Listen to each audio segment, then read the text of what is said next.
ரொம்ப சந்தோஷம் ஆக்டேவியஸ். நம்ம நாட்டுடைய ராணுவ வளர்ச்சிக்கு ஸ்பைடர்மேனுடைய சக்தி நிஜமாவே பெரிய உதவியா இருக்க போகுது. அவன் சக்திகளை நான் டூப்ளிகேட் பண்ண ஆரம்பிச்சேன்னா அதுக்கப்புறம் நம்ம நாட்டோட ராணுவத்துக்கு ஸ்பைடர் சோல்ஜர்ஸ அதிக விலைக்கு விற்பேன். ஸ்பைடர்மேன் ஷீல்டு கூட சேர்ந்து வேலை செய்வான்னு நிக் ஃபியூரி கனவு கண்டுட்டு இருக்கான். ஆனா எதை பத்தியும் கவலைப்படாம பொறுப்பில்லாம எல்லாத்தையும் சொதப்புற இந்த ஸ்பைடர்மேன் தான் எனக்கு ரொம்ப பிடிச்சிருக்கு. அவனை சிக்க வைக்கிறதும் சுலபம். 2ஆம் கட்ட நடவடிக்கை ஆரம்பிக்க சொல்லி நண்பர்களுக்கு தகவல் கொடுத்துறேன். பீட்டர், காலையில போன் பண்ணிருந்த, ஏன் எடுக்கல? எங்க போயிருந்த? சாதாரண ஸ்பைடர்மேனான உனக்கு ஷீல்டு பயிற்சி கொடுக்கணும்னு நினைக்கிறேன்.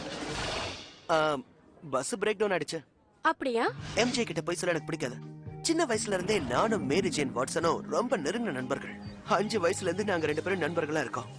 பக்கத்து வீடுங்கிறதுனால எப்பவுமே நாங்க 2 பேரும் ஒன்னா தான் இருப்போம். 12 வயசு ஆனதுக்கு அப்புறம் ஒருத்தர்